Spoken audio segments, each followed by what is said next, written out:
বীরভূমের তৃণমূল জেলা সভাপতি অনুব্রত মণ্ডলের ঠাঁই হয়েছে দিল্লির তিহার জেলে, কিন্তু কলকাতার রেড রোডে তৃণমূলের ধর্ণা মঞ্চে তিনি ফিরে এলেন না, সশরীরে নয়, তিনি ফিরে এলেন তৃণমূলের মুখপাত্র কুণাল ঘোষের মন্তব্যের মাধ্যমে। রবিবার 4 ফেব্রুয়ারি তৃণমূলের ধর্ণা মঞ্চ থেকে তিনি বলেন, বানতলা ধর্ষণকাণ্ড, সাইবাড়ি, কংগ্রেসকে ভোট দেওয়ার অপরাধে হাত কেটে নিয়েছিল ওরা। তৃণমূল যে রবীন্দ্রসঙ্গীত বাজায়, এবার দলের নেতা নেত্রীদের বলতে হবে, একটা অনুমতি দিন মমতা বন্দ্যোপাধ্যায়, কোনো রবীন্দ্রসঙ্গীত নয়, ডিজে বাজাবো সারা বাংলায়। আমাদের নেতা নেত্রীদের নাম ধরে কুৎসা করবে আর আমরা রসগোল্লা খাওয়াবো। ওরা ভোটে লড়তে পারে না, সিবিআই ইডি দিয়ে লড়ছে। বীরভূমের মতো ওই নকুলদানা ও চরম ঢাকের প্রয়োজন। কেন্দ্রে বিকল্প সরকার হলে 1 মাসের মধ্যে তৃণমূলের সুবিধাভোগী গ্রেফতারি থেকে বাঁচতে বিজেপিতে গিয়ে নেত্রীর কুৎসাকারী চোর শুভেন্দু অধিকারীকে ওই সিবিআই ইডি জেলে ঢোকাবে। কি বলছেন কুণাল, শুনুন। কংগ্রেসকে ভোট দেওয়ার অভিযোগে সব কোনই থেকে সব হাত কেটে নিয়েছিল, মুখে কই মাছ ঢুকিয়ে দিয়েছিল জ্যান্ত সাতগাছিয়ায়। এর নাম সিপিএম। তৃণমূল যে এই রবীন্দ্রসঙ্গীত শোনায়, তাতে এরা না, এবার দলের নেতা নেত্রীদের আমাদের বলতে হবে, একবার একটা দিন একটা অনুমতি দিন মমতা ব্যানার্জি, অভিষেক ব্যানার্জি, তৃণমূলের কর্মীরা বাংলা জুড়ে তৈরি, কোন রবীন্দ্রসঙ্গীত নয়, রেজাল্টের দিন বিকেলে ডিজে বাজাবো সারা বাংলায়।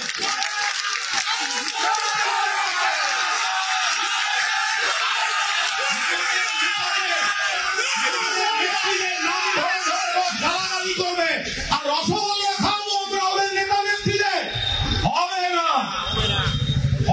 না। মেরে চোখ বলছির খানা, তা বলো কি প্রেম দেব না? অনেক হয়েছে, আর হবে না। কি হবে? তো দুবার হবে জবাব। একটা হচ্ছে ভোটে যে সমস্ত কথাগুলো নিয়ে আওয়াজ বলে, এরা আওয়াজ মনে রেখে দিন, ভোটে লড়তে পারে না, সিবিআই ইডি দিয়ে লড়ছে। যদি বীরভূমে ওই আবার নকুলদানা দিয়ে যদি জল না দেওয়া হয়, যদি আবার চরম ঢাকের বাতি না চালানো হয়, এটা শুনতে হবে। কারণ এরা গণতন্ত্রে লড়ছে না, এরা আমাদের নেতা নেত্রীদের নামে কুৎসা করছে, এরা সিবিআই ইডি দিয়ে প্রতিহিংসার রাজনীতি করছে, একটা অপসংস্কৃতি তৈরি করেছে। কোন অবস্থায় আমরা এগুলো হতে দেব না। দুবার জবাব হবে। এক, ভোটের রেজাল্টে মাথা নিচু করে মানুষের কাছে যান, ভুল ত্রুটি থাকলে শুধরে নেব। তৃণমূলের বিকল্প একমাত্র উন্নততর তৃণমূল, অন্য কোন দ্বিতীয় দল হতে পারে না। কুণালের চরম মন্তব্য নিয়ে প্রতিক্রিয়া জানিয়েছেন বিজেপির রাজ্য সভাপতি সুকান্ত মজুমদারও। সোমবার 5 ফেব্রুয়ারি কলকাতা এয়ারপোর্টে তিনি বলেন যে কুণাল ঘোষের চরম ঢাক বাজবে মন্তব্য প্রসঙ্গে তিনি জানাচ্ছেন যে আগে যে বাঘ চরম বলতো, সে এখন ছাগ হয়ে ঘুরে বেড়াচ্ছে তিহার জেলে। এখন এই নতুন অনুব্রত, কলকাতার অনুব্রত কবে ছাগ হবে সেটাই দেখার। কি বলছেন সুকান্ত বাবু, শুনুন।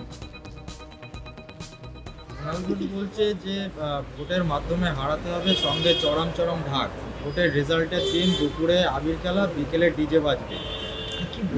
সেই অনুব্রতের চরম আগে যে চরম বলতো, সে তো এখন সেই বাঘ তো এখন ছাগ হয়ে ঘুরে বেড়াচ্ছে তিহার জেলে।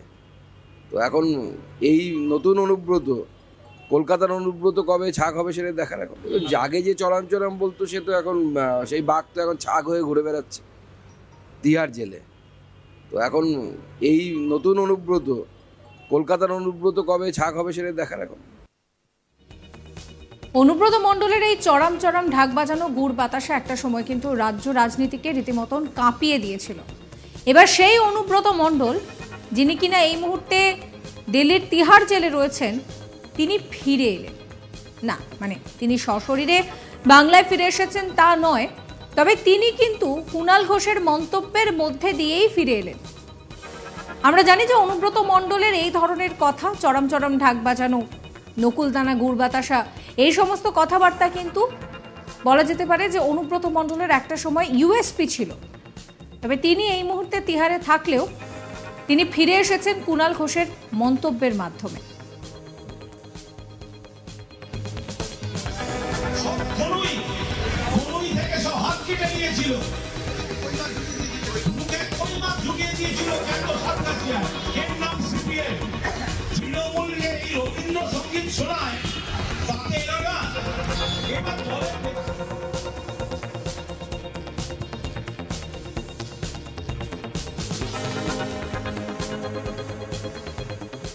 রবিবার 4 ফেব্রুয়ারি তৃণমূলের ধর্ণা মঞ্চ থেকে কুণালবাবু বলেন যে বানতলা ধর্ষণকাণ্ড, সাইবারি, কংগ্রেসকে ভোট দেওয়ার অপরাধে হাত কেটে নিয়েছিল ওরা। তৃণমূল যে রবীন্দ্রসঙ্গীত বাজায়, এবার দলের নেতা নেত্রীদেরকে বলতে হবে একটা অনুমতি দিন মমতা বন্দ্যোপাধ্যায়, কোনো রবীন্দ্রসঙ্গীত নয়, ডিজে বাজাবো সারা বাংলায়। আমাদের নেতা নেত্রীদের নাম ধরে কুৎসা করবে আর আমরা কি রসগোল্লা খাওয়াবো? ওরা ভোটে লড়তে পারে না, সিবিআই ইডি দিয়ে লড়ছে। বীরভূমের মতো ওই নকুলদানা চরম চরম ঢাকের প্রয়োজন। কেন্দ্রে বিকল্প সরকার হলে 1 মাসের মধ্যে তৃণমূলের সুবিধাভোগী গ্রেফতারির থেকে বাঁচতে বিজেপিতে গিয়ে নেত্রের কুৎসাকারী চোর শুভেন্দু অধিকারীকে ওই সিবিআই ইডি জেলে ঢোকাবো। শোনাবো কুণালের কথা। কংগ্রেসকে ভোট দেওয়ার অভিযোগে সব কোনই থেকে সব হাত কেটে নিয়েছিল, মুখে কই মাছ ঢুকিয়ে দিয়েছিল জ্যান্ত সাতগাছিয়ায়। এর নাম সিপিএম। তৃণমূল এই রবীন্দ্রসঙ্গীত শোনায়, তাতে এরা না। এবার দলের নেতা নেত্রীদের আমাদের বলতে হবে, একবার একটা দিন একটা অনুমতি দিন মমতা ব্যানার্জি, অভিষেক ব্যানার্জি। তৃণমূলের কর্মীরা বাংলা জুড়ে তৈরি, কোন রবীন্দ্রসঙ্গীত নয়। রেজাল্টের দিন বিকালে ডিজে বাজাবো সারা বাংলায়।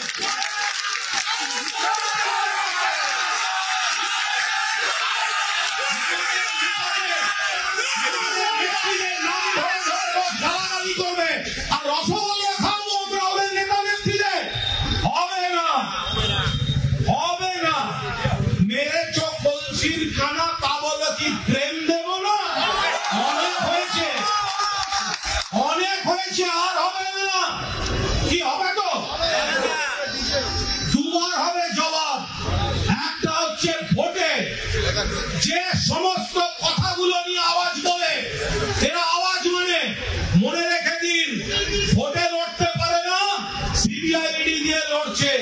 যদি বীরভূমে ওই আবার নকুলদানা দিয়ে যদি জল না দেওয়া হয়, যদি আবার চরম চরম ঢাকের বাতি না চালানো হয়। সমস্ত খবরের আপডেটের জন্য সাবস্ক্রাইব করতে ভুলবেন না আজ তাক বাংলার ইউটিউব চ্যানেলকে, ফলো করবেন আজ তাক বাংলার হোয়াটসঅ্যাপ চ্যানেলও।